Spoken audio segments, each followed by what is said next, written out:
Welcome back to Straight Facts on Friday. I'm joined by Staffy and Dan Lawless. Loads to speak about as we preview the Premier League games this weekend. Still some big transfer stories to jump into as well, involving Chelsea, Manchester United, Arsenal, and much, much more. Plus, we'll take a look at Paul Scholes and what he has said about Manchester United as well. So make sure like buttons have been hit. Make sure you are subscribing to the Football Terrace. But gentlemen, how are you both? Good, mate. Very good. Like, the weather's chilling out a little bit, so I'm not baking in this room this week. You know what I mean? Last week was unbearable for me, so I'm feeling comfortable. It's getting cold over here too. I love it. No more humidity, so I can sit here, do all these shows without getting cooked myself. I'll just cook my team, not get cooked myself. Actually, I don't need to cook my team because we won. So yeah, you don't need to get cooked by the weather because the chat will cook you when you come out with your crazy takes. I don't care about the chat, bro. They don't know what they're talking about, man. Starting with Manchester United today, obviously the Ugarte deal looks really, really close to happening. Some Man United fans sort of online talking, maybe they're following the lead of Paul Scholes. I'm not too sure, but they kind of have this attitude of it doesn't really move the needle. It's not much of an improvement. I saw one Man United fan this week say that this is no better than a Mason Mount signing. How do you feel about this, Staffy? Do you kind of agree with that take or the Paul Scholes take that it's not really an improvement for Man United's backline? Yeah, because I said it for weeks. I'm actually happy that Scholes said that because it proves to me one thing. There's a majority part of the fan base that move like cattle. They're like sheep. They need to hear it from a big name for them to finally agree with it. You can hear it from a simple man like me or a simple man like Lawless, and someone's going to be like, what do they know? But then when someone like Scholes comes out and says it, they're like, you know what? His word holds more weight, so maybe I'll listen to that one. He's absolutely spot on. And I'm so happy that you just said the whole Mason Mount thing, because I also said that one as well. Mason Mount right now, we're using him just as a pure pressing machine in this team. He's nowhere near the player that Chelsea had. It's just like he's a clone of that player. On the ball, I don't know what he offers this team. And I mean that in a genuine way where, like, I'm trying to have a discussion about it. I don't know how Ten Hag is planning to use Mason Mount in this midfield. When we have strikers fit and Bruno is no longer playing the false nine, I don't see a midfield where Mount starts in every week. So when Ugarte comes in, listen, there's a lot of comparisons between Ugarte and Casemiro, which couldn't be any more wrong because they're not similar. Ugarte is a pressing machine. He wins the ball a lot because he runs a lot and he tackles a lot. He's more of a Kante than a Casemiro in terms of how he plays. And I'm looking at Mount and we use him the same way. I don't think this is what we're missing right now. We're missing a profile that can be a little bit more deeper in the midfield, that can play in the 6 next to Meno or instead of Meno in certain games, where he can be paired up, I don't know, with Casemiro or whoever we're playing at that time. That is not necessarily the most mobile in terms of pressing, but maybe they can win the ball when we're being attacked in our half, so not necessarily high up the pitch.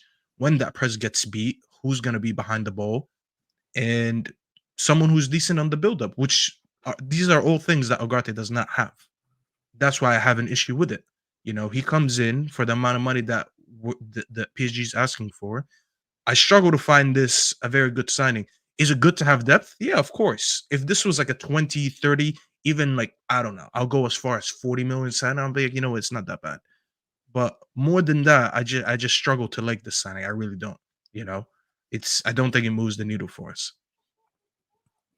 Just on you backing Paul Scholes, so you agree with Paul Scholes that Rashford is I don't even know his exact quote. I just heard that he doesn't like the signing. Yeah, but if you're backing him because it's him, he also says that Rashford's better than Sancho. Just putting it out there.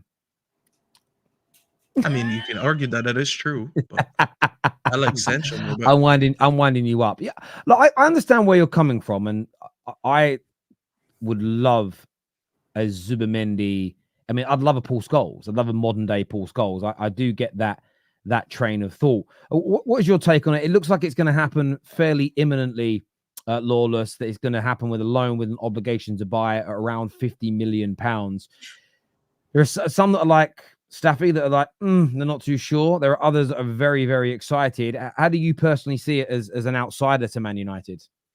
I get the skepticism, and I think Man United obviously are used to and probably want those box office blockbuster signings, right? Especially, when you're trying to bridge the gap and you're looking what, the likes of Arsenal are signing, Man City have been doing. You want to try and get signings that you can say, yeah, like that's going to close the gap. This gets me excited.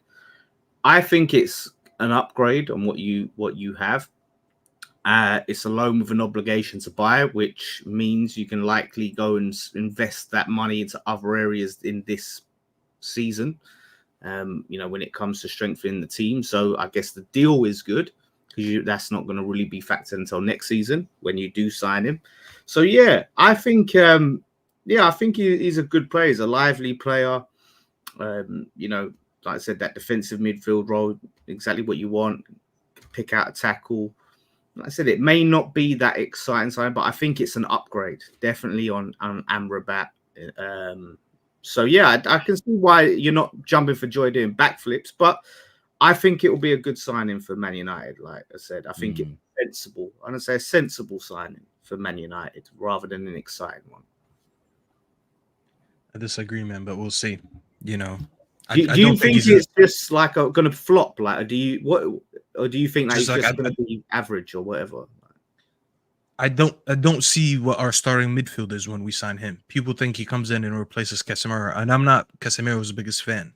But even Casemiro in the first 2 games, now that I'm not gonna lie, he looks in better shape than last season. You generally look at him and you can tell that he's actually lighter, so he's moving a little bit easier on the pitch. But I'm just looking at what does Ugarte do to that midfield, and I don't see a double pivot of him and Mainu playing together. I generally don't. So I don't see he comes in and he starts every game. I really don't.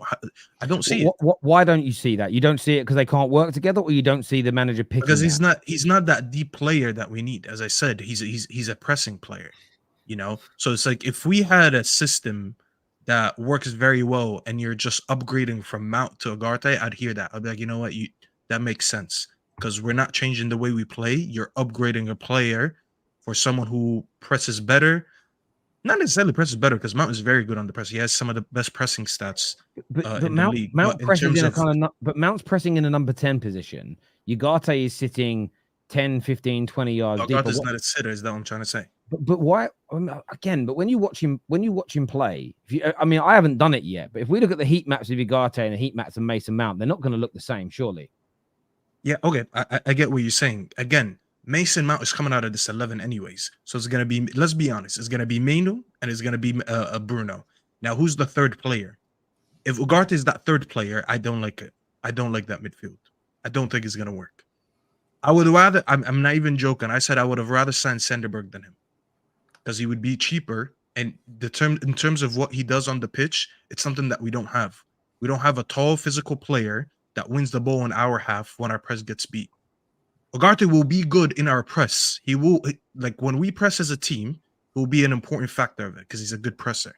But when our press gets beat, we don't have anyone behind the ball. And that's our issue. But that's what he's going to do. He's going to be behind the play. If you actually look, I'm just looking at his heat map now, just to look at where he touches the ball and where he wins the ball.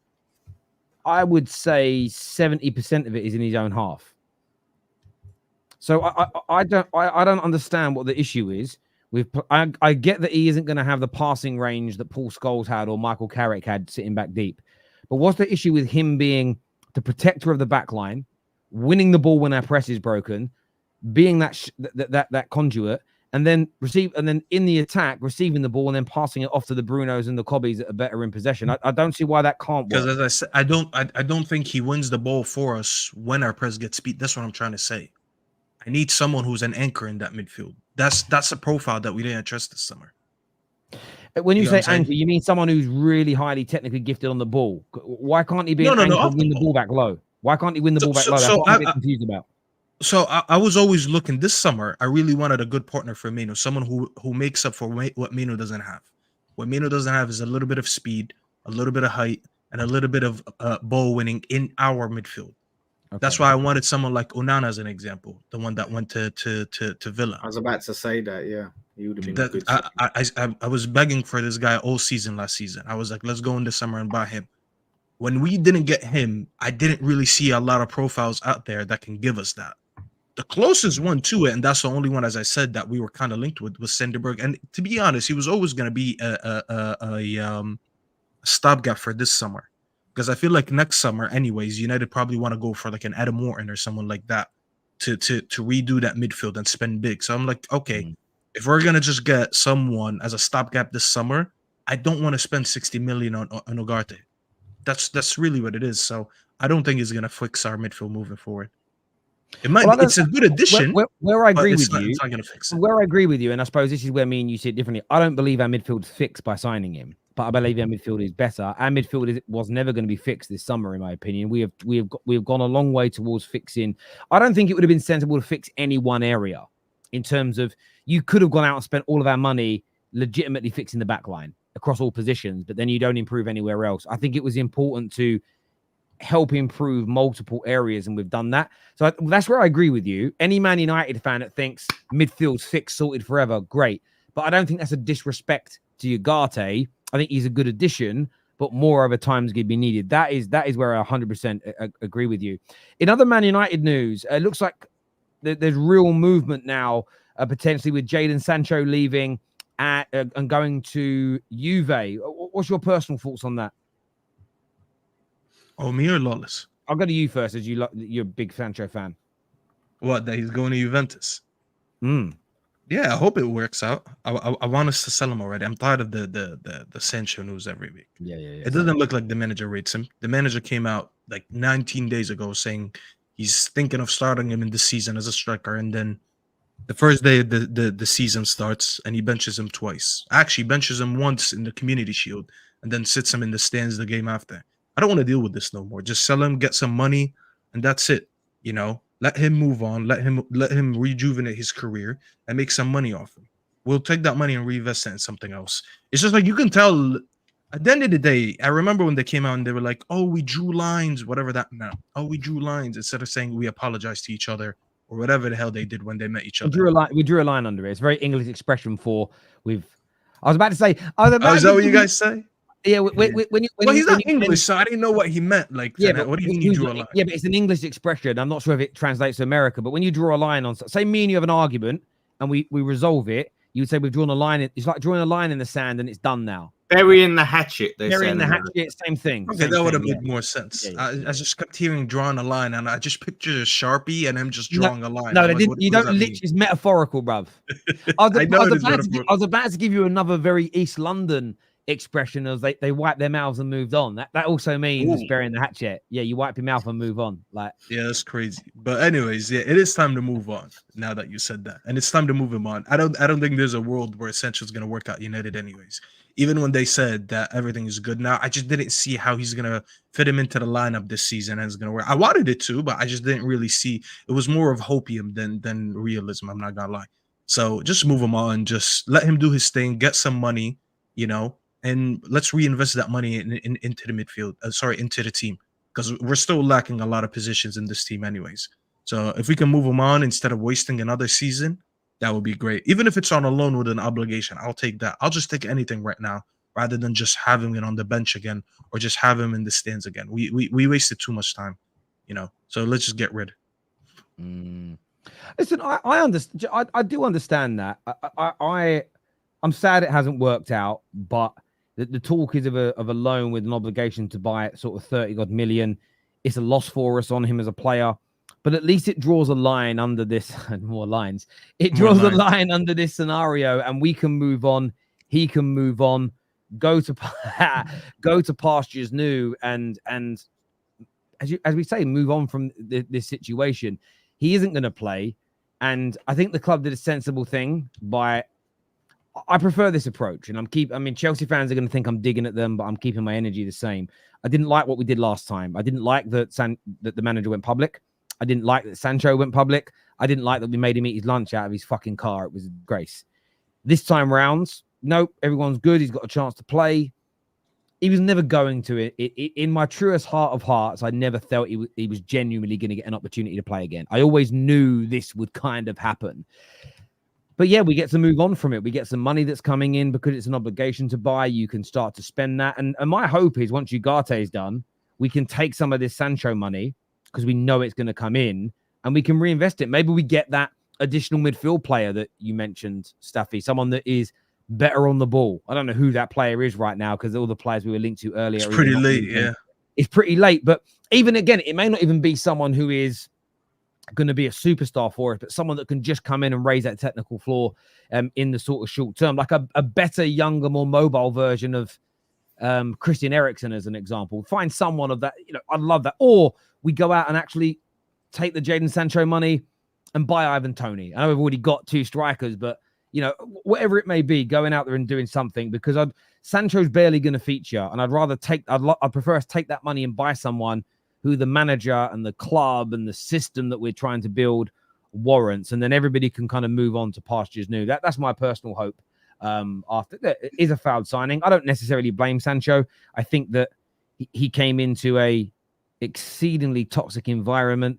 The manager who wanted him was sacked within a few months of him being here. And we then went on to another manager who got the chance to build a system in his eyes, and he wasn't part of it. Now we've got a club system that's being built after all the arguments. It is just a mess. I think it's time for everybody to, and I'm going to use the expression, to wipe their mouths and move on.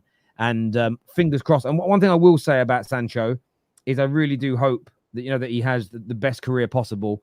And if he does go to Italy, I hope he smashes it. I really do. I find it, as someone like before Man United, I was a fan of Sancho. I think it was just like I said, I think the move is the best for both parties, but I'm a bit disappointed that it's Juventus. Do you know what I mean? Like of all clubs, Juventus are traditionally a big club, but yeah, I don't know that.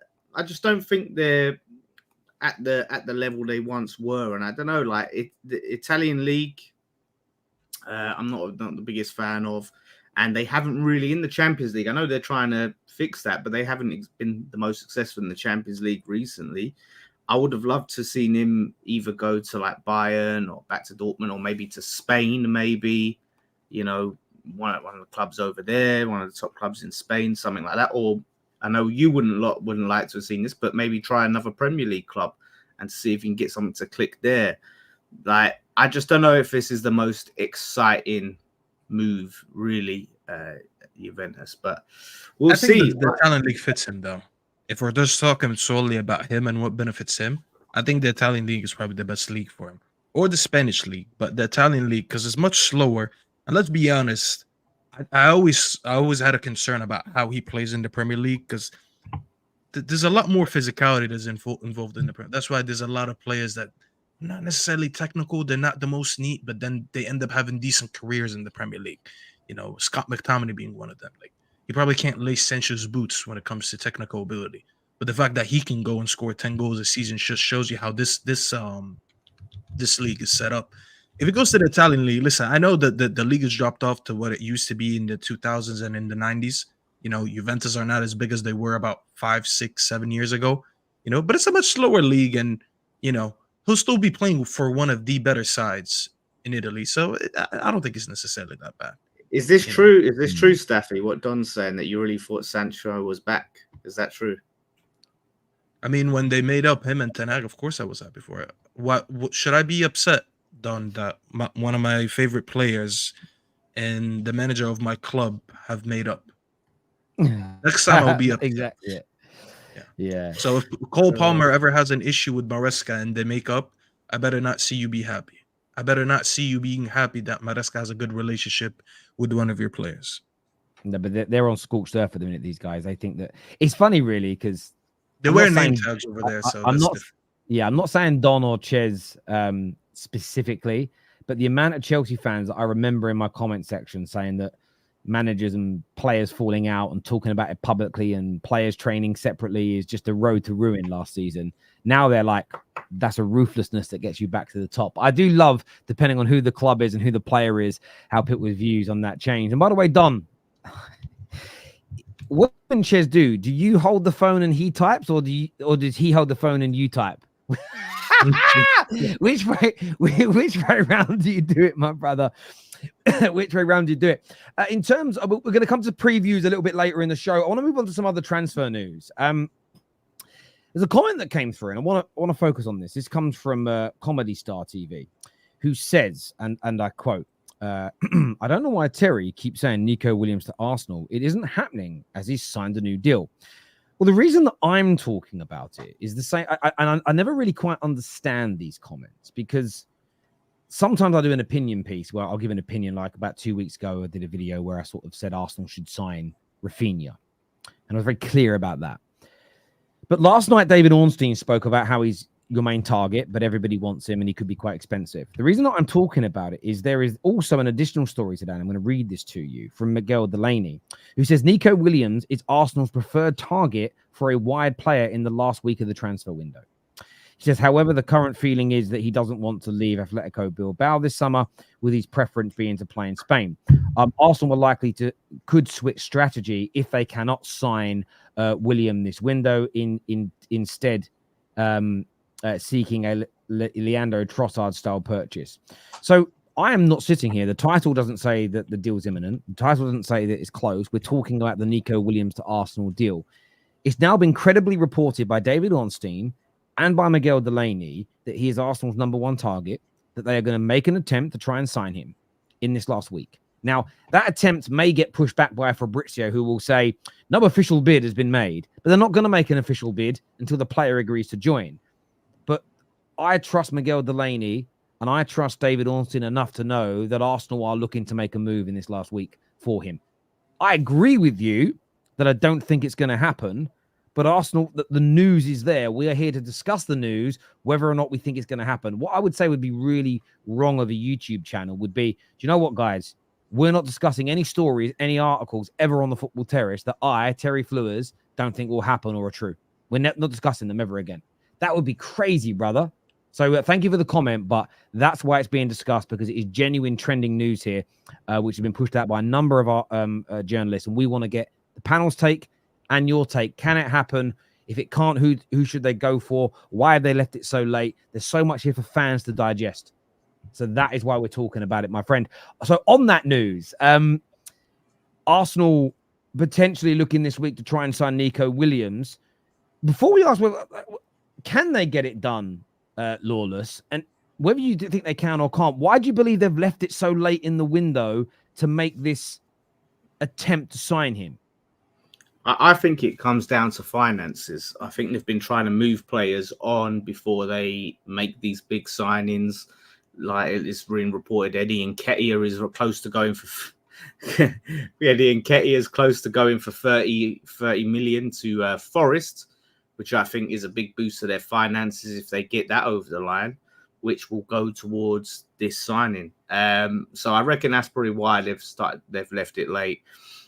And yeah, like whether they can get it done, I know he's signed a new deal. That doesn't always mean that you can't sign the player. I do think it's unlikely, but it's not impossible. If they stump up the money, that's too hard for Barca to refuse. Apparently, Barcelona still need to sell players, right? That's what they haven't registered Danny. They haven't registered Dani Olmo. Yeah, so they're in a desperate situation. So if they make a deal that's too good for Barcelona to turn down, and then they can register Olmo, then with the state they're in, it is possible. I think it's going to take a big chunk of change, and it's not going to be an easy deal to do. That's for sure. And when did he sign a new deal? Because I just Googled his new deal. But in July, they said they're preparing a new offer for him. I'm reading a story here that he signed a new deal. This is in the New York Times. He signed a new deal last December, but I'm not seeing any confirmation that he signed a new deal this summer. There is an article that says Athletic Club prepare a new deal for him, but I've not seen any articles or any pictures confirming he signed another new deal this summer. So I'm just throwing that out there. What do you think, Staffy? Is it right they've left it this late, Arsenal, and given themselves just a week to get this over the line, or is that part of the strategy to not make it a long, drawn-out saga and maybe just kind of trying to rock the boat at the last minute? Well, first of all, did he get a new deal or not? Because I know they gave him the number 10 jersey. I heard stuff about. I thought he did sign either an extension or got a new deal. So can we clarify that first before I? Some people are. Someone's saying here they just gave him the number 10 shirt. It wasn't a new deal. That I saw, yeah. So I don't know if he actually signed. If he signed a new contract, then I'll be shocked if he left less than a month after. It would make no sense. Ornstein would have mentioned that he didn't, and that's why. Yeah.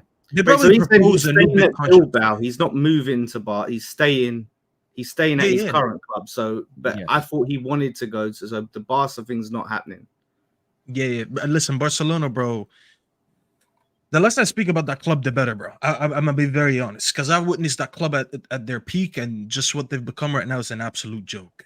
Every year we have to deal with this whole they're in for everyone thing, but they can't pay them. I'm so sick of them. These players need to stop wanting to go to Barca because they can't pay you wages. There's Yeah, he no was point of you desperate to go wanting to there. go to Barcelona if you can't. I'd rather go to West Ham if they're gonna pay me my money than to go to Barcelona and just go sue them. We just saw what happened with Gundogan. Like, genuinely, Nico Williams, Danny Olmo, everyone who wants to play for Barca, you generally have to give it up because that club can generally not pay anyone any money. You're gonna be filing lawsuits 24/7. But anyways, back to Nico Williams.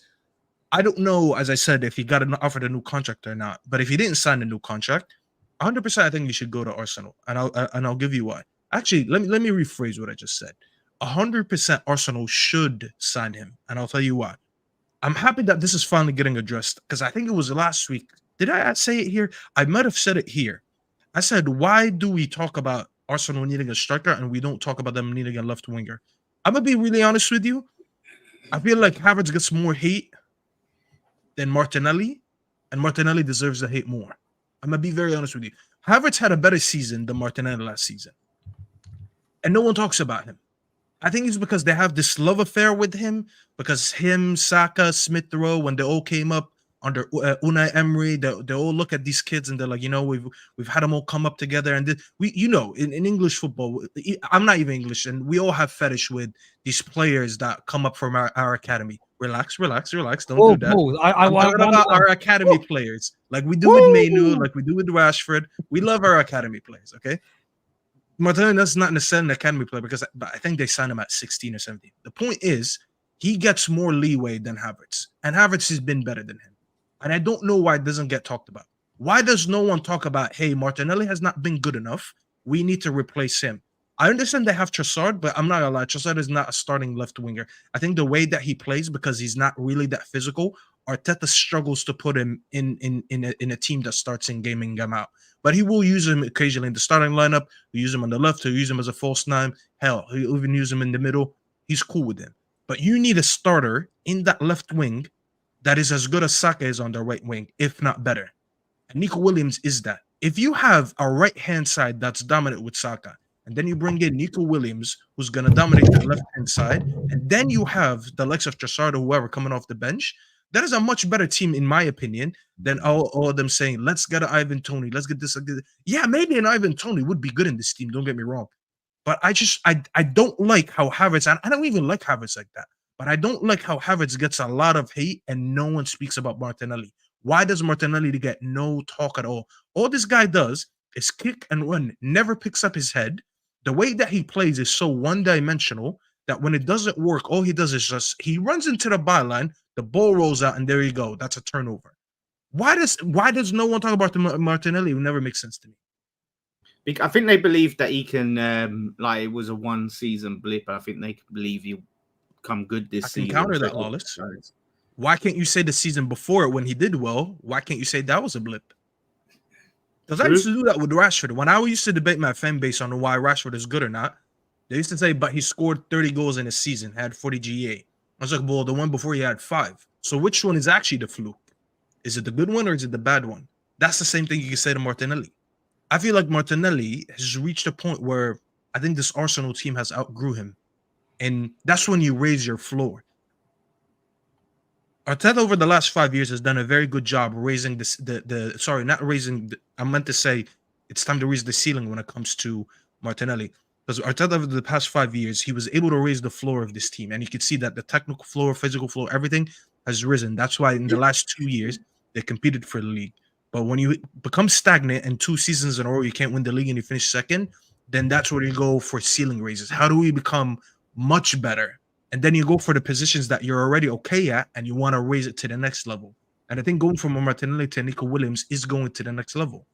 And no one talks about it. It's just like it's easy to hate on Havertz. Yeah. And this is not me digging out anyone. It's much easier to hate on Havertz because of his history, because he came from Chelsea, because he was from your rival. And because the whole idea of, he was supposed to play in the midfield, but he's a striker, it's much easier to talk about him than to talk about Martinelli. And I don't like that. I get where you're coming from. I think it's also part of Martinelli is part of a group of players that are still connected to the dying embers of the player FC phase that Arsenal went through when they were average to poor team. I agree. And whenever a team is average to poor, I think fan bases will clamber more to the player than they do the team and everything else. I think it's quite natural and normal. But you only normally notice it when a team is really good like Arsenal and then it falls away and then it comes back. Man United, we'll see the same thing at Man United if we become a very, very good team again. I do agree, though, that they've got to raise the floor on Martinelli if it's indeed possible. I think Martinelli is a good player. I think he'll score more this year. I think he'll assist more this year. I think there's talent there. But Nico Williams is a level, or maybe even 2 levels above him. I don't know whether Arsenal can get this over the line. You know, when I read the articles and I read the snippets that have come out from Delaney and from Ornstein, they've sort of played it down. But they have mentioned it. And it's typically speaking, when Ornstein starts talking about a transfer, it always gives me an inkling that something may happen. Whether it completes or whether there's a bid, 9 times out of 10, he doesn't mention something that doesn't have some credibility to it. I don't know what their strategy would be for waiting. I think money could play a big part in that. Maybe they felt that if they went in too early, maybe 2 other teams would kind of rear their heads. Maybe they had this view of, if anybody else gets really close to signing him, we'll step in. But if nobody does, we'll leave it really late and try and strike. Maybe that's their tactic. I don't know what it is. But I kind of feel like they should have got this done a lot sooner. If they end up getting Nico Williams, for me, it's, why didn't you get him in 6-7 weeks ago? Get him into pre-season. I know he wouldn't have played much pre-season because, of course, he won the Euros with Spain. So there is that element. But this would be, if Arsenal could pull this off, it's a reaction and a very, very good one to Man City bringing back Gundogan. I think that we've spoken all summer about if they don't add anybody else, City, Arsenal may find themselves as marginal favourites if they landed a good attacker after Moreno. With Gundogan coming back, who can cover for Rodri, who can also play as a false 9, who has clutch goals in him, who I don't think has lost a yard. I don't think has lost a yard of himself being away for the last year. He may end up coming back more refreshed because he hasn't been at the sort of Premier League pace and power. La Liga is amazingly technical, a brilliant league, but we've heard anecdotally from many players that have played there and in the Premier League is just a little bit more physical.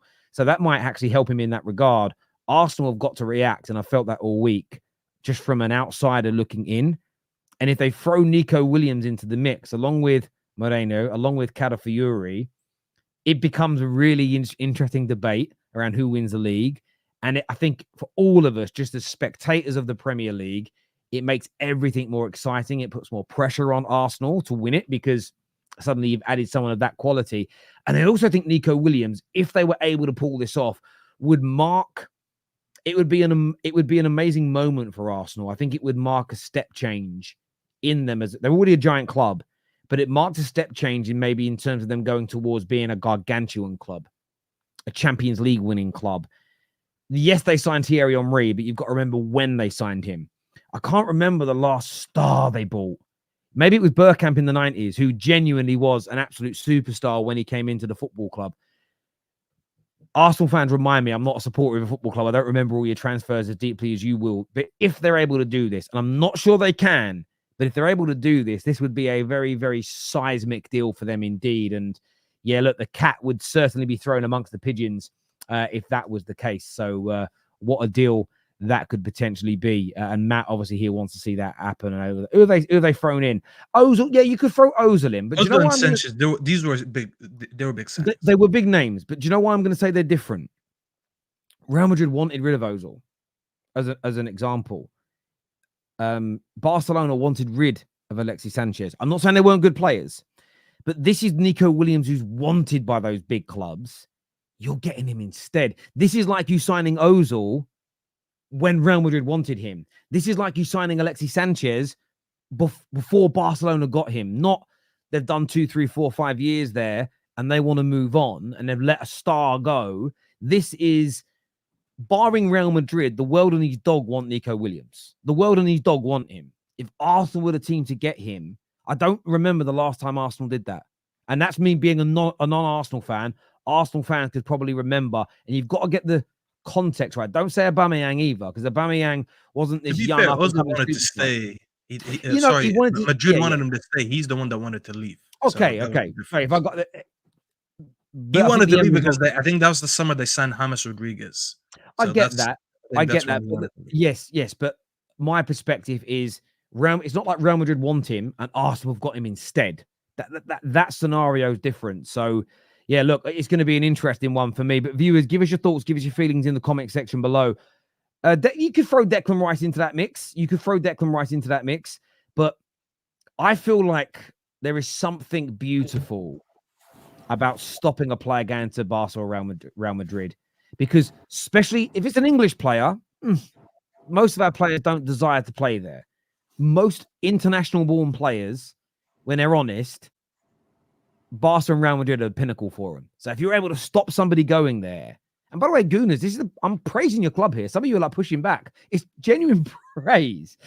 It's Miguel Delaney, Terry, come on. So again, why are you ignoring that David Ornstein has also spoken about this as well? Duncan Castles has also spoken about this as well. Narrowing it down to, none of us have said it's happening. We're just going on the fact there's 3 different reports stating that he's Arsenal's #1 target still now. And that he is the main guy they want in this last week as they attempt to sign a winger. If they can't get him, they're going to go for other options. Why can't we, genuinely, Jack, answer me this question. Why is every other YouTube channel allowed to talk about this, but the Football Terrace can't? Please tell me. Please make me understand what's wrong with us discussing what these journalists have put out there. Please educate me on that. Speaking of Arsenal, just wanted to get your take on this. I put a tweet out earlier on today saying, what do you guys want us to speak about today? And the gal sent me a topic through. And it's who starts for Real Madrid on the right-hand side, Saka or Rodrygo? Lolas, you take care of this, bro. They hate me way too much. I'm not adding more, bro. Leave me out of this one, bro. You know what? I'll tag you in. You're the one that does the combined 11s with Madrid. Maybe you should take on straight facts. I was about to say that. This is the guy that had like 3 Real Madrid players and an Arsenal Real Madrid combined 11 like a few years. So yeah, it doesn't surprise me. It doesn't surprise me, man. Like Real Madrid right now for me are the best team in the world. The best team in the world. So it's no disrespect to Saka to say he doesn't start. Would he, be good enough to play for Real Madrid? I think so. I think he's good enough for them to be interested in signing Real Madrid and be a key part of the squad. But at this time, I think Rodrygo edges it. I think he edges it. And, it's one of them things we will, unless we get to see them, I guess, both in the same league, in the same scenario, it's hard for us to really judge. But yeah, man, I think Saka, still has some levels to go. He's brilliant. But yeah, man, Rodrygo edges it. And I can understand why Arsenal fans will push for their guy Saka. I can understand it, but just not for me. You look like you're going to go in, Staffy. You look like you're about to. You got. I actually might surprise a few people. You don't know that. Okay. Look! Lotus's face is switched. All right, don't just switch your opinion though, just to surprise. All right, I'm gonna give you my honest opinion. No, Ben. Yeah. If this is a debate, Rodrygo versus Saka in general, I like Rodrygo more. I actually told Terry. Remember, I was telling you like last week. I was like, I hope he falls out with Madrid, and then we end up signing him next summer. So I rate him.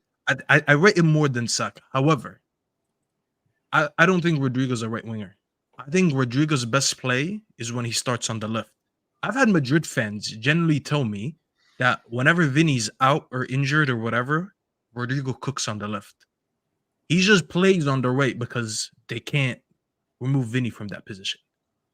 And I've seen it, and I agree with them. I think if I'm picking a right winger today, I think I'm picking Saka. I'm going to be honest with you. But that does not mean that I kind of rate Rodrygo more as a winger in general. I just wouldn't put him on the right. I think Rodrygo's best play comes from the left. I don't think he's necessarily that good on the right. Yeah. If I had to pick one, if you told me pick one to join your team, I'll pick Rodrygo. But if you told me pick one to start on the right wing, on the I'm right hand going for side, Saka. I think the parameters of the debate matter. Look, Rodrygo's amazing. What the thing that Rodrygo has over Saka in abundance is the man has not just won trophies, but he's been integral in his team winning trophies, and that component tells you he can deliver. But I saw that graphic last week of Bellingham, Rodrygo, Vinny, and Mbappe all on the left-hand side. And I just thought to myself, and Arsenal fans are fighting for this, saying that he would start on the right because he's better on the right than Rodrygo is on the right.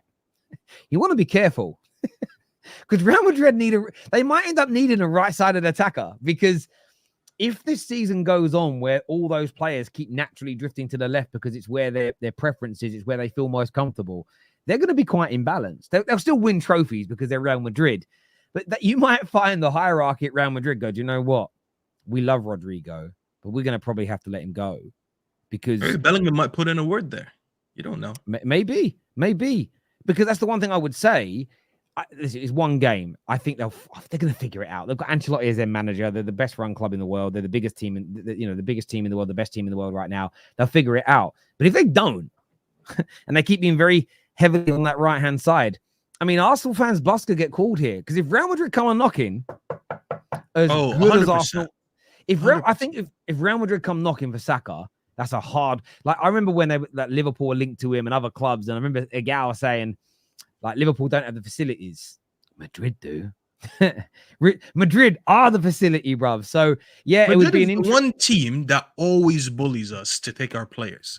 Because I had a debate like this on my channel a while ago.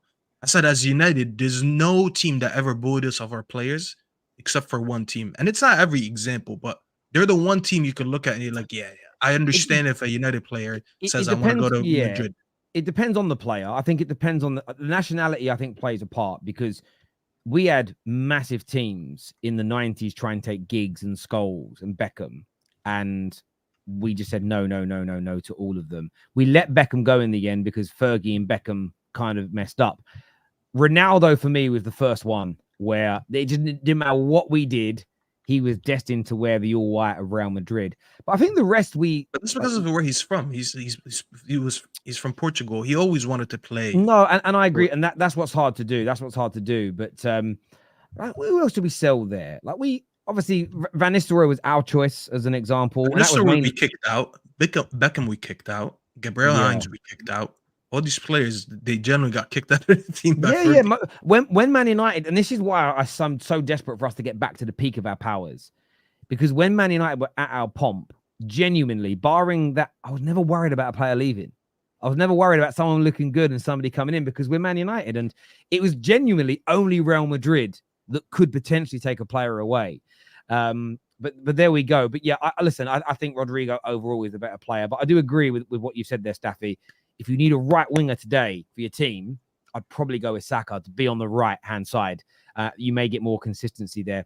But everyone's going to have a different... Like, if Real Madrid were to come in for Saka, what's the fee? What's the price? Because I'm seeing Arsenal fans saying 250 mil, which I think is mad. I think Real Madrid...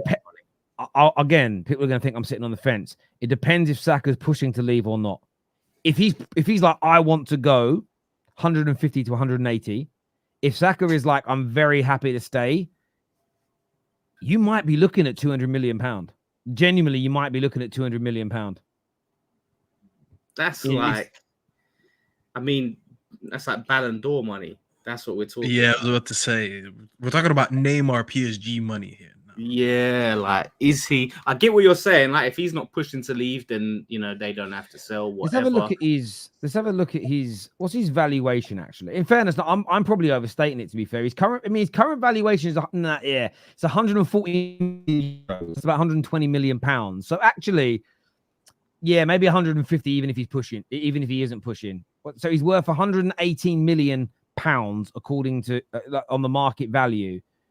So yeah, 200 million is a bit of a push. You're probably looking more 150 to be fair. If Arsenal don't want to sell him and he's not pushing, they're going to have to go above that. 150. Yeah, I overstated that. That's my fault. That's me. I thought his valuation was higher. If they don't win the league this season, he may want to go again for another season. But eventually, surely he's going to think if Real Madrid do want him. Yeah. Yes. Madrid, and he has to. They're going to go for a right winger in the next few years for sure. especially with this super team that they're building, you know. So I wouldn't be surprised if they go for it. There's a lot of names out there that they could go for. And that's why when people saying 200 mil, let's be honest, Madrid, they're never spending 200 mil on a player because Madrid is that one club that they feel their name is enough pull for you don't want to come to us. So I don't actually have to go above and beyond to sign you. You know what I'm saying? They feel like I'm above you, so I'll pay decent fee, but you should want to come here. I'm not going to go. You push for that move. I mean, Saka's deal runs out and that's the thing, his deal runs out in 2027. How old is he now? He is 22. So let's just say next year he goes into his last 2 years. So Real Madrid might just sit there, and this is where it becomes difficult. This is where it becomes a conversation, and your opinion should change throughout this. His valuation is lower than I thought it was, so already I've changed my opinion. But once you go into the last 2 years of your contract, Arsenal are then faced with, if the player's head is turned, maybe you accept 100 million, because if you don't, he goes into the last year, so it's lower. Maybe he's young enough to run it down and leave at 24 years old for nothing, and then Madrid still would have to pay him a big signing on fee, but then Arsenal get nothing. So I didn't realize he's going into the last 2 years of his contract this season. Now, if he signs a new deal this year and extends till 2029, he's got 4 or 5 years left, then again, you're probably going to get full market value. But yeah, you are right. Madrid have got that ability to say, "No, fuck you. You're coming. Just tell your club you're leaving, bruv." They could do it. I want to talk Chelsea for a moment as well, gents. So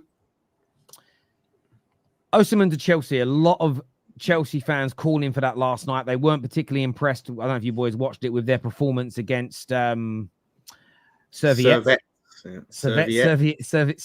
or whatever they're called. We didn't have the game here. I watched it. Their goals are good. Their goals are good. I mean, they could have conceded. Chelsea could have conceded 8 or 9 goals minimum in that game. It weren't great, but a lot of Chelsea fans are demanding now, go and get Osimhen, go and get a bagsman, especially after watching Guiu miss his chance. There is reports that have come out that there are now conversations going on between Chelsea and Napoli over Carney. So Chelsea fans are obviously putting 2 and 2 together, because the Lukaku deal's fallen through as of right now, according to Damasio. So Carney's now in talks to become a Napoli player. So could that be the way forward to get Osimhen? Do you boys see Chelsea getting that done now? The fans are demanding it, but do you see it getting over the line? Probably. What are you saying, Lawless? Yeah, well, they need it. It's just it's mad. Like I said, we're talking about the situation, and if Lukaku falls through, I don't know how that's going to impact their finances with his wages and things like that. But yeah, I think the links have been there long enough, and if Chelsea can afford him, they'll go get him. Like, as simple as that. And it's all about finding the right deal. But yeah, it's just looking more and more likely. Like, each week we talk about it. So yeah, I think they'll get him. But to have someone like is it Guiu? Yeah, that's what he said. Have you seen all the things come out? The Premier League players saying their names. I'm going to start saving them. He said Guiu. Interestingly, I got sent the one today for the Arsenal youngster Ethan. He said it Waneri. So the player said it's Waneri. So a lot of people saying Waneri. He said Waneri. Bruno Fernandes was, I don't know, he didn't even say no. Fernandes. Bruno's is Bruno Fernandes. Yeah. Sean Dyche is actually Dyche. I didn't know that. I've been calling him Sean Dyche. There's loads that are wrong, but it's like, see, when he says Bruno Fernandes, I'm sort of like, is he saying Fernandes, but just in a different way? Yeah. Fernandes. Yeah. It's almost, I don't know. It's, I mean, my actual surname isn't it is Fluids, but my surname got changed by, I think, my great-great-grandfather, because it's French, but it sounded too French, so they changed it. And I'm so gutted. No, my surname should be Fleur de Lys. Oh, right. Cool. And I'm like, I mean, I'm kind of glad I didn't grow up on a council estate in East London being called Thierry Fleur de Lys. I'd have got lynched, bruv. I'd have got lynched. 100%. When I say council estate, David, that's like a big meme project. I grew up on a project. So, yeah. Yeah, the projects over there. Yeah, but, it was not Flowers after all. I thought that was your name. Terry Flowers. Flowers. Flowers. I always see that. I'm like, Flowers. It's like the oldest joke. I've had it since I was a kid. It's like, oh, that old chestnut again. Do you know what I mean? Yeah, Flowers. Yeah. One of them ones. But yeah, yeah, Gui and Jackson up as their options if neither of them can hit. But I mean that chance, I see. That was so bad.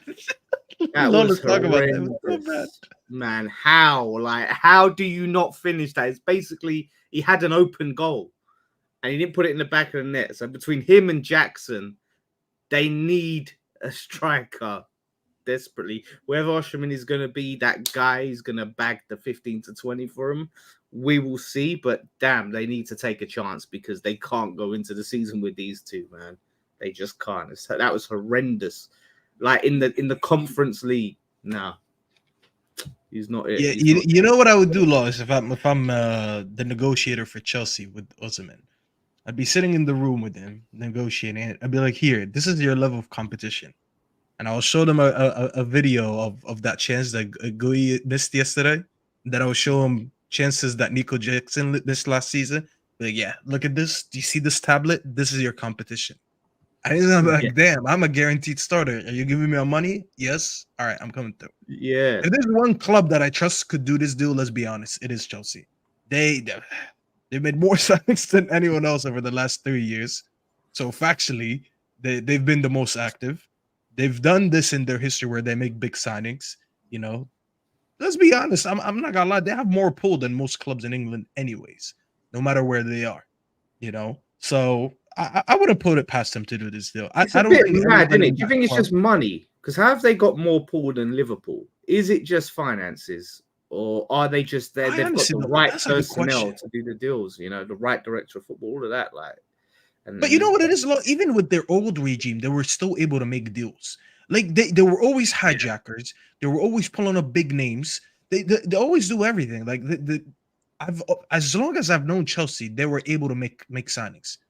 They're in the Conference League, and we're talking about Osimhen going to them. It's money. But this club is in the Champions League that don't have the same pull. But it's actually insane. It's money, and I don't mean that in a derogatory way to Chelsea. Before any Chelsea, because I know what's happening right now. There are some Chelsea fans are going mental because I've said it's about money. Of course, they have heritage now. They've created heritage in the last 20 years. Of course, they have pull. They're a giant club, but money matters. We sometimes. When you don't want a player is when they're not asking about the project. They're not asking about the style of football, where they're fitting in, squad number, squad status. When their first thought is how much money, what are the bonuses, what are other people earning? Maybe that isn't the right individual, as an example. But the thing with Chelsea is they will pay people what they're worth. They will pay clubs what the transfer fee is. Liverpool's issue is that they try and get everything done on a shoestring budget. And then in the past, they've got the money. They're just not willing to spend it. Like, I don't know what you call that in the States, Staffy, but over here we call that being tight-fisted. And they're tight-fisted. Do you know what I mean? They've got big, deep pockets. They can't get to the bottom of them. They don't know where their money is. If the Liverpool owners were up a ladder cleaning a window and a pound fell out their pocket, those fuckers would beat it to the ground and catch it. Do you know what I'm saying? It's about spending money. Frugal is a great word, and that's it. And Chelsea are just happy to spend money. Man United are happy to spend money. You've got to have the right plan, the right process, and the right sort of strategy at a football club. I'm going to butcher this name again. Ferdi Kadioglu. That's it, to Brighton. Here we go. That's a really... Brighton have spent over £200 million this summer. They've gone over the radar. But people I feel like more people, and maybe I'm in the West Ham bubble, but more people have been talking about our signs, what we've spent, and Brighton just have been seemingly quietly doing their thing, signing players. No one's really looking at them and talking about them, interestingly enough. You know? And we should, because I'm not going to lie, Lawless, you're not going to like this. Oh, here we go. Lawless, hear me out. Their signings have been better, man. This is why. Hold on. I am not hating, okay? But when I see Brighton signing Freddie Kadioglu, and you're signing Aaron Bissaka, they're signing Wyford, they're signing Mint, they're signing these players that everyone rates that wanted in Big Six clubs. I'm not going to lie, Lawless. With what they have already and the way they play football, I have to put them above you, bro. I'm sorry. I said it last week, and this actually proves it even more. We'll do you a favor and beat them tomorrow, don't get me wrong, but I'm not gonna lie, bro. They're silently cooking. They're cooking. It's like that cooking that you can smell from a block away. It's like someone's having a barbecue down my street. could smell it from here. Their manager's That's like Brighton. 30 years old, mate. Like, where's the seasoning on him? Like, you know Who's what I mean? 30 years old? Their manager. 30. Yeah, I'd rather him than the Spanish David Moyes, bro. Nah, I'm telling you, you have the Spanish David Moyes. No, that's such a that's no. Lawless, I promise you, even if I didn't know you, I would have still said the same thing. I'm trying to piss you off, but I generally do mean it. I don't think. Yeah, but you've got some hipster takes. I think it's the hipster, take. So what's hipster about my take? It is. I think it's just like it is Brighton. Do you know what I mean? It's like, oh yeah, like it's unfashionable to look at Lopetegui and the likes of Wan-Bissaka, who you've got an agenda against. Massive. It's an agenda when I tell someone is not good and I have proof to why they're not good. Yeah, but okay, Sancho, he was not good at your club. Is he not good? I just said sell him. What does that have to do with anything? Okay, but is he not good? Just tell me, is Sancho not good? Is he a good player or is he good at United? No, is he a good player? I think he's a decent player, yes. Okay, so is Wan-Bissaka. There we go. It's true. It's just that no correlation. I get what you guys. I mean, just back to Brighton really briefly, because obviously Man United play them tomorrow. They've spent 200 million euros so far. They're investing that money that they've got in the last few years from themselves. As a number of people kind of, we had a lot of people on the terrace that would kind of slag them off and talk about how, a lot of people in their comments, no ambition, they're not spending any money, they're here just to make profits. They've got to make these signings work, but they've spent a big proportion of that money now. A lot of people are impressed with the signings. How do you think Man United do against them tomorrow, Staffy? Tomorrow, 12:30 kickoff against Brighton. How do you see it going? Hey? What now, Lawless? Can I speak, without you? I'm just saying that which team is going to be Brighton, the super team with color? I didn't say they're a super team. I said they're slowly cooking. Okay, they're going to cook Man United. Tell us, are they going to cook Man United tomorrow? No, I don't think they'll cook us tomorrow. I think we'll beat them, actually. So first of all, I know they smashed Everton last game, but they did concede chances. That back line on the transition looked a little bit fragile. And who has more quality, United or Everton? Come on. Who was Everton playing? Everton was playing. Bro, this is why I hate Everton. I really want them to get relegated more than anyone. I used to like that club growing up. Now I can't stand them. I looked at the lineup. I saw Tarkowski, Keane, Young, Doucouré, Idrissa Gana Gueye, and I felt Calvert-Lewin. And I was like, am I back in 2018? How is that your starting 11? That is your starting 11 of a bunch of washed up names. No one deserves to get relegated more than that club. I pray they get relegated. I don't know why I can't stand them. I just see their team sheet on my Twitter. I'm like, I hope they lose today. But however, anyways, back to my point. United have more quality. So when we hit them on the transition, when we displace them on the press, I fancy us to take our chances. Their attack is very good, but they lost their right winger that they just signed, Mint. He got concussed last game. So he's supposed to be out this game. So that kind of pulls in our favor. And I'm hearing that Wyford didn't really have the best game last game in that midfield. So he kind of looks like he's still not adjusted to the Premier League.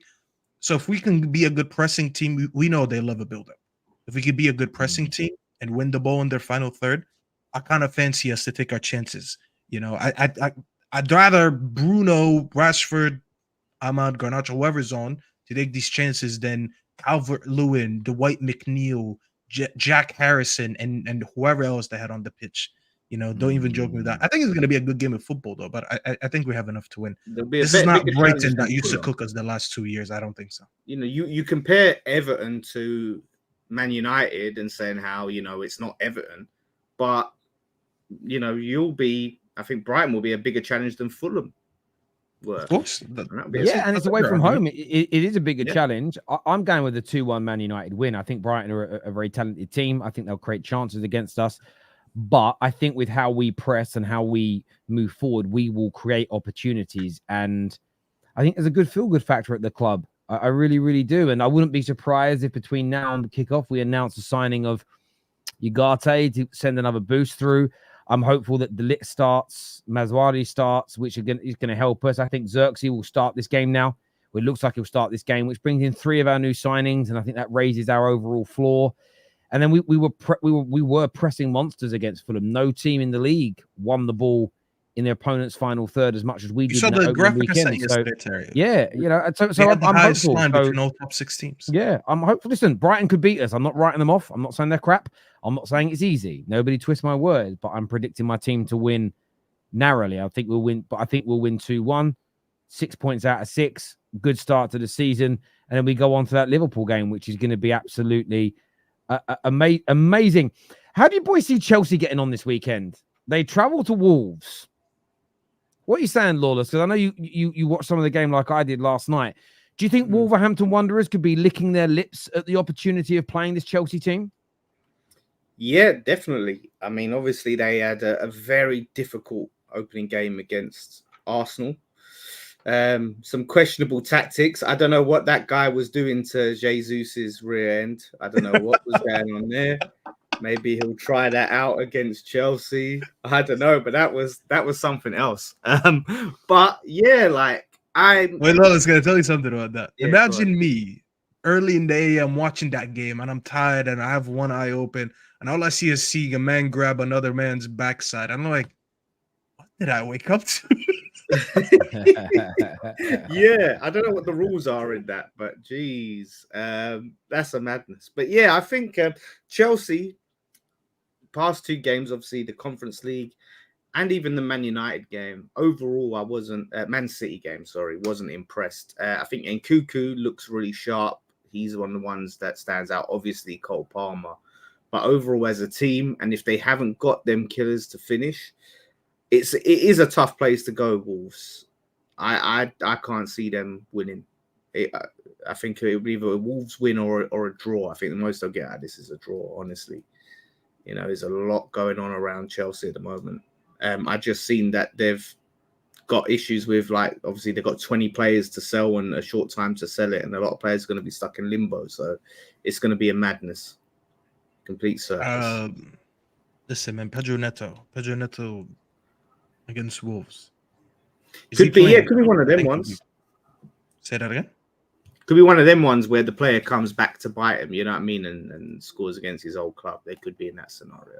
Yeah. Listen, I don't think Chelsea are going to be great this year, but I think they'll beat Wolves. This is not Wolves. I miss the old Wolves, the Nuno Espirito Santo Wolves. Every player on the team sheet is Portuguese Wolves.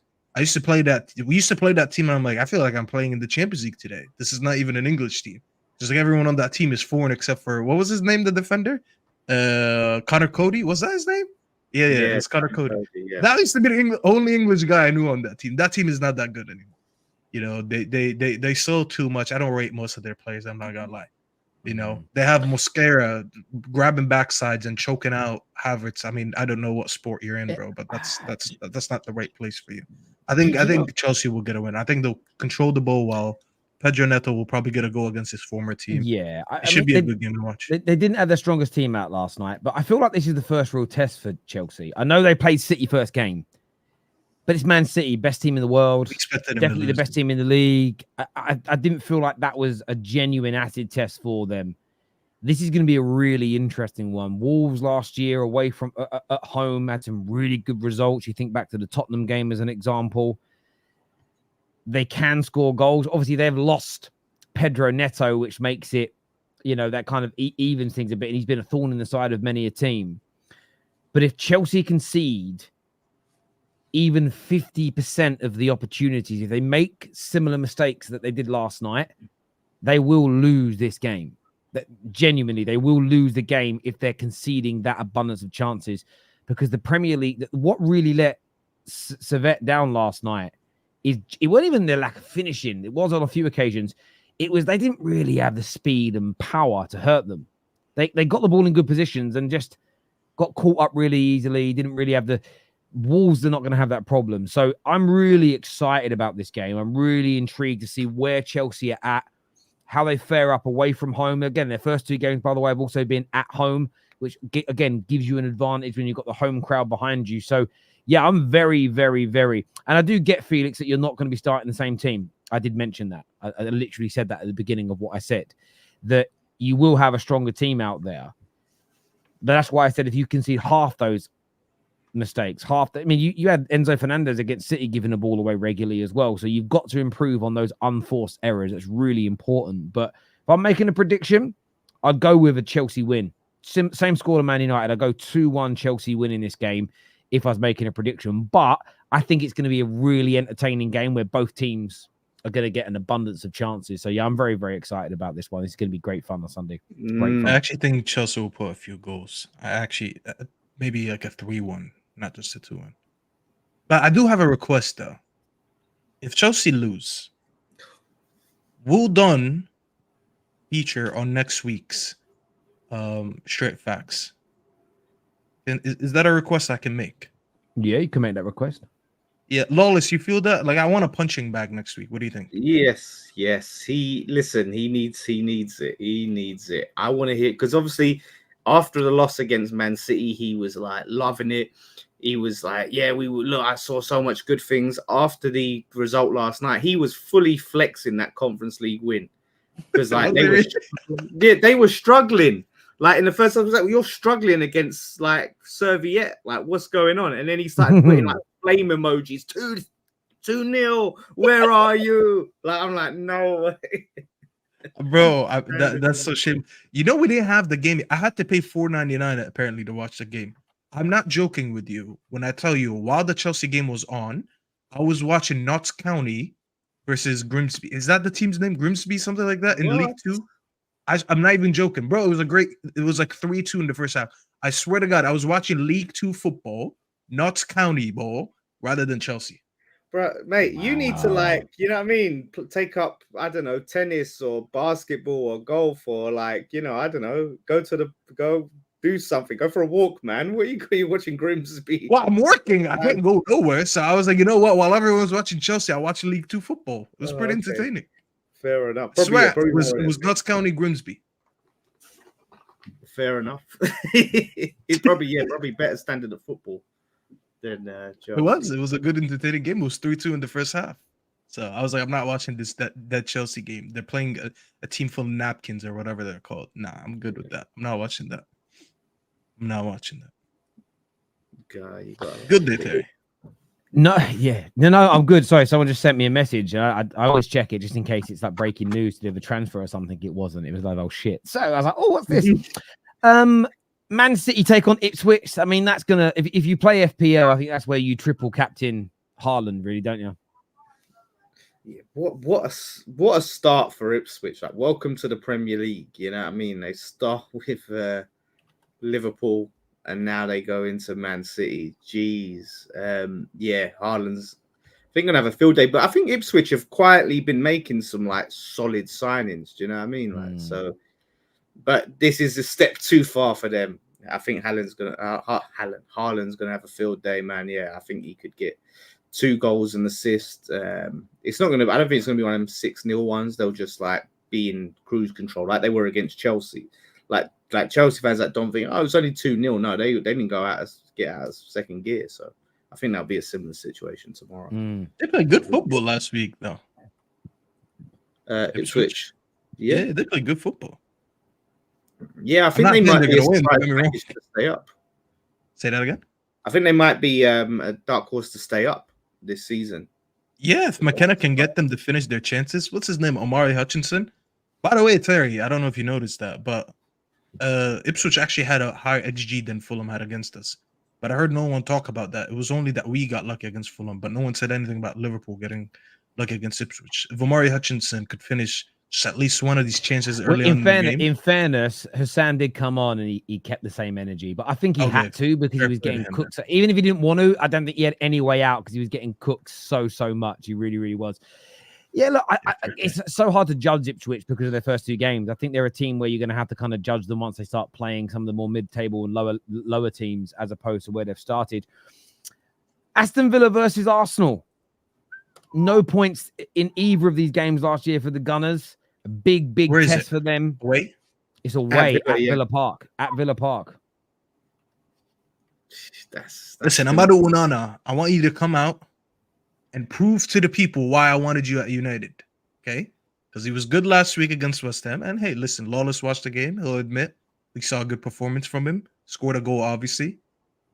Listen, the big test is this week. Because that midfield that Villa have, I'm not gonna lie, that midfield is not bad. That's better than some midfields in the Premier League. That's a very decent midfield, you know.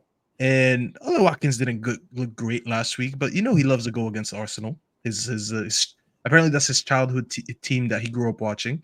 You know, Unai Emery. The debate. What was the debate between Robbie and who again? I forgot who that guy is. What's his name? Yardman. Yeah.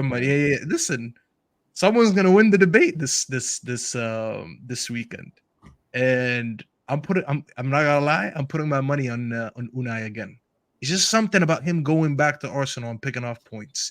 He eliminated them from the Europa League a few years ago, beat them. He took 6 points off them last year.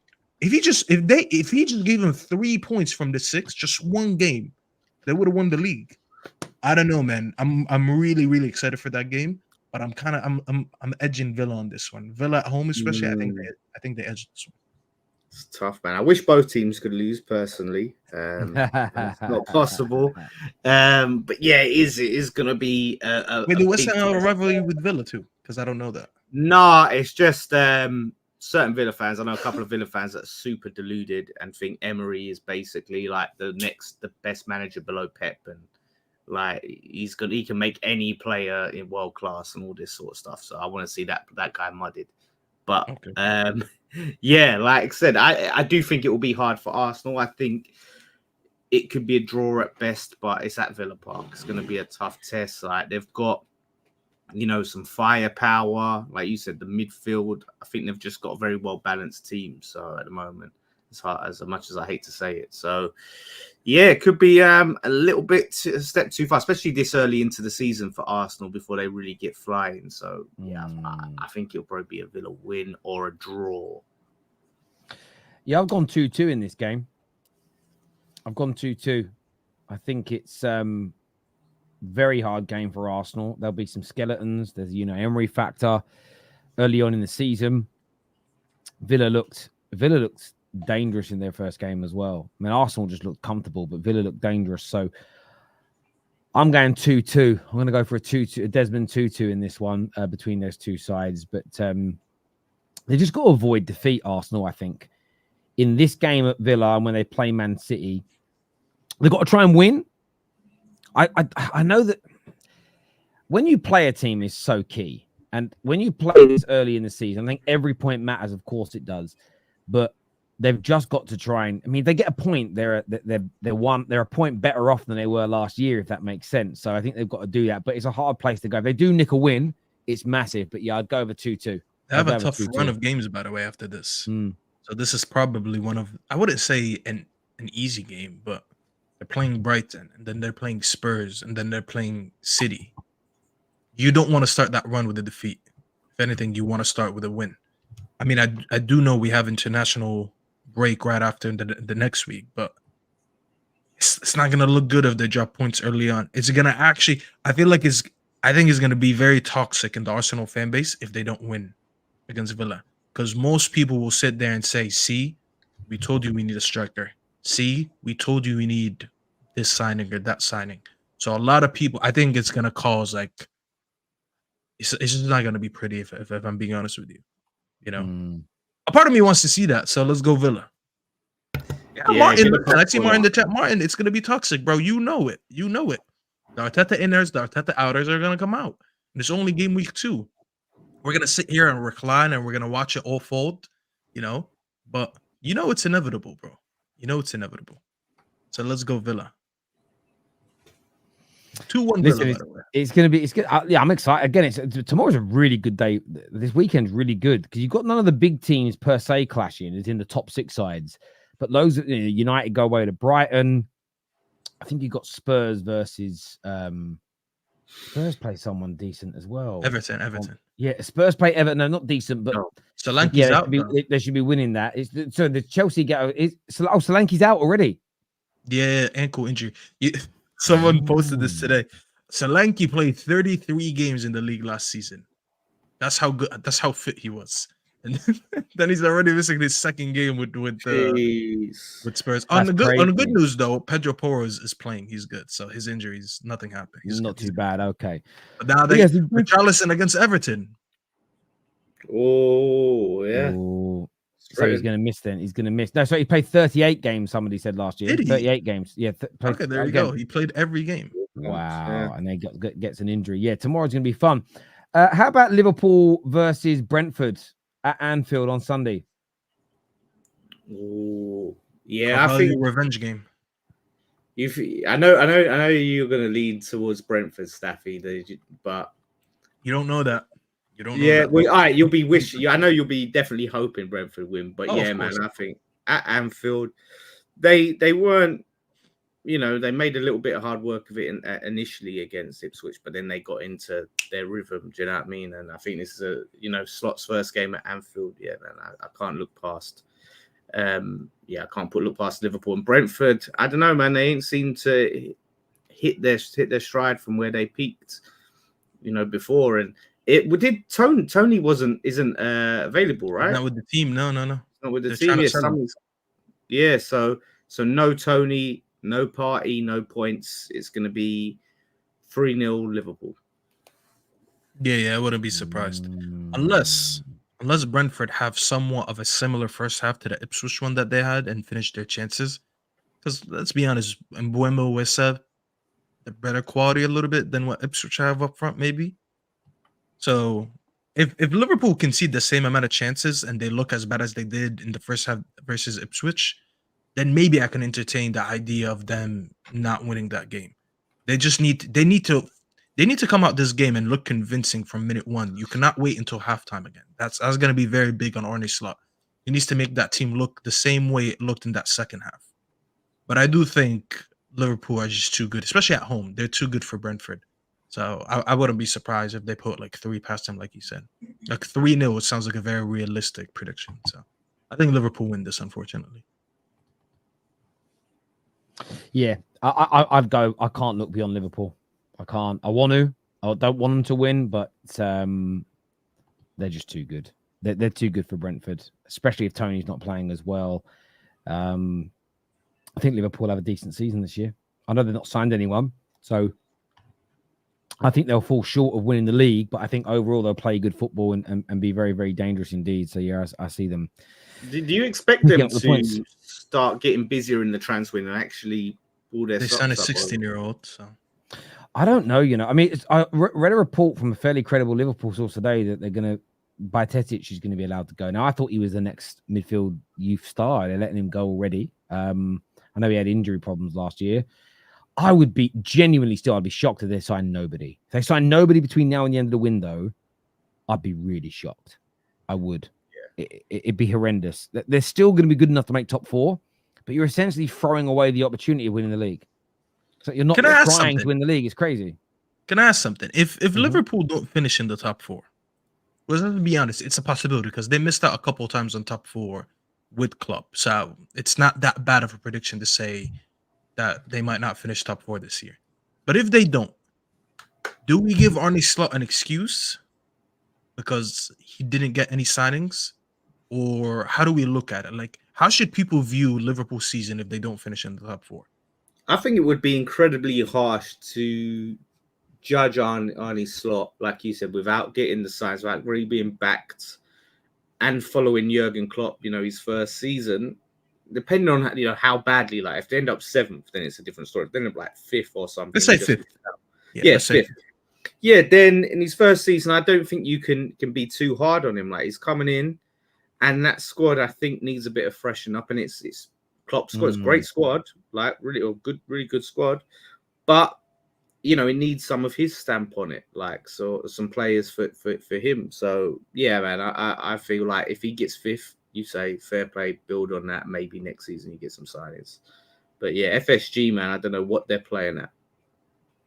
Yeah, they're doing side projects in the team, trying to turn Gravenberch into a 6. Trying to turn, I forgot who else. Is it Curtis Jones? Trying to turn him into a 6. Where's the money though? Like they've been in Champions League consistently. They've won the league, won the Champions League, like gone far in the Champions League. Like the money must be there. So I don't get it. Like, weird. Yeah, I know. And they sell. By the way, Mo Salah's on his last year. So that's more money that they're going to need to reinvest in. And maybe that enough. Maybe that's part of it, as you say. And Trent looks like he's running his deal down, and Van Dijk, to replace those individuals. If you're not getting much money in, you're talking about £350 million worth of talent leaving. Maybe that's part and parcel of what it is. Maybe they're just in a position where we can't really spend too much now, although they tried to get Zubimendi, because of what's leaving, and they're not getting any money back. They're not getting anything. They're not getting anything in to boost their earnings. So they're going to have to fill the holes and spend the money to potentially replace those three. I know Alisson's got some time left on his deal, so they'll get money for him. But I don't even know if they can replace that. Genuinely, can you see Liverpool signing anybody? Can you see him signing 3 players next summer who are at the peak level of Trent, Salah, and Van Dijk? No, they don't have the replacements in the team ready. You know, something City used to do. David Silva we all knew David Silva was going to be gone in a couple of years. And they had Foden basically progressing until that time. They always have players ready to be the next man up. And I look at this Liverpool team. I'm like, you don't have anyone in this team that's good enough. You're not signing anyone that's good enough. So when these good enough players go, what do you do next? Not to mention, by the way, and this I feel like this should be talked about more. Last year, they had an offer for $200 million for Salah. And now he's going into his last season, and we all know he's going to walk for free next summer. They didn't even offer him an extension after they decided to keep him last year, let alone give him a new contract. And he's about to walk out for free. You basically sacrificed $200 million for a Carabao Cup. How this doesn't get talked about enough is beyond me.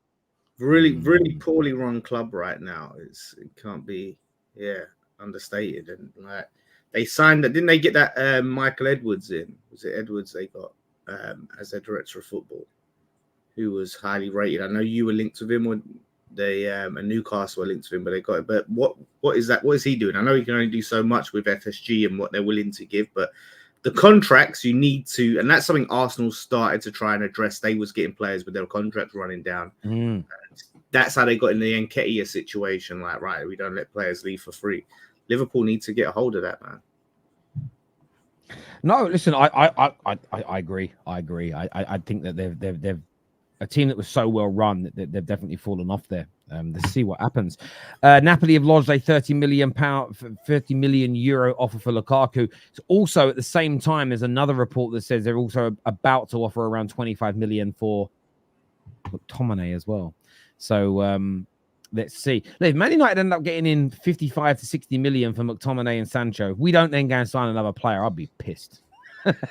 I would be annoyed. Even if I've had a good summer, it'd be like, well, let's go and get one more to add to the team. Some super chats here. One from earlier says, Staffy waffling. Ugarte will tackle in our half. He can build up from the back. So his own manager, Luis Enrique, said he's not good enough for the build-up from the back. But I have to listen to Zoting TV. And I'm waffling, but you basically said the opposite of me with no proof, but you're not waffling. I'm meant to be the waffler, not you. So you can just counter me with saying the opposite, but I'm supposed to believe you. Okay, Zoting. He's good, bro. He can build from that. Enrique doesn't know what he's talking about. He's a great passer. Every time I hear someone talk about Ugarte, they say at least he's better than Scott. Is that the benchmark for United at United? Like, he doesn't push anybody out the 11. See, Joshua gets it. Is Joshua waffling too? See, again, if anybody just says, oh, at least he's better than Scott, I think that's a fair criticism. From my perspective, I'm talking about how I think he is a huge level up from Scott McTominay in terms of what he does as a defensive midfield player. He is better at winning the ball back. He is better at passing the ball. He is a big upgrade. Where I agree with Staffy is that I don't think he is the final piece of our midfield jigsaw, and more needs to happen. But he is certainly a big upgrade on Scott. The only thing you lose from Scott McTominay is what he does, those box crushing goals. Having said that, that was last season. There's no guarantees he's going to do it again this year. You know, it could have just been that anomaly season. And we've seen players do. You remember when Aaron Ramsey went on that mad goal scoring season for Arsenal back in, I think, 2013, 2014. Mm-hmm. These things happen. Michael Ricketts did it in the 90s too. He had 1 year where he scored all these goals. Even Yaya Toure, remember when Yaya Toure had like 20 goals in the league? He never did it again. It happens every now and then. Saka better numbers than Rodrygo, more effective, is what Sadiq says here. Matt says, back on that, he says, purely on the basis that Saka is Hale End and could have left 2 years ago to Liverpool or City, but he stayed and signed a new deal. Oh, that's why you would pick him. I get that. You're a biased Arsenal fan. It makes sense. Fábio Vieira's gone out on loan. Breaking news from Ornstein. He's gone on loan to Porto. He's not in the squad for the Villa game. Crazy. Wow. That is big news. Yeah. Is he just tweeted? Oh, yeah, there it is. Porto agree a deal to re-sign Fábio Vieira on loan from Arsenal, not in the Arsenal squad for tomorrow. That's it. He's done. The Marino arrival and Juaneri is how you pronounce it. That's according to him. Juaneri rise reduces the minutes. So yeah, that's done. We and dusted. Officially call him a flop now. We can officially say Fábio Vieira is a flop. Was there any doubt, Lawless? Surely now.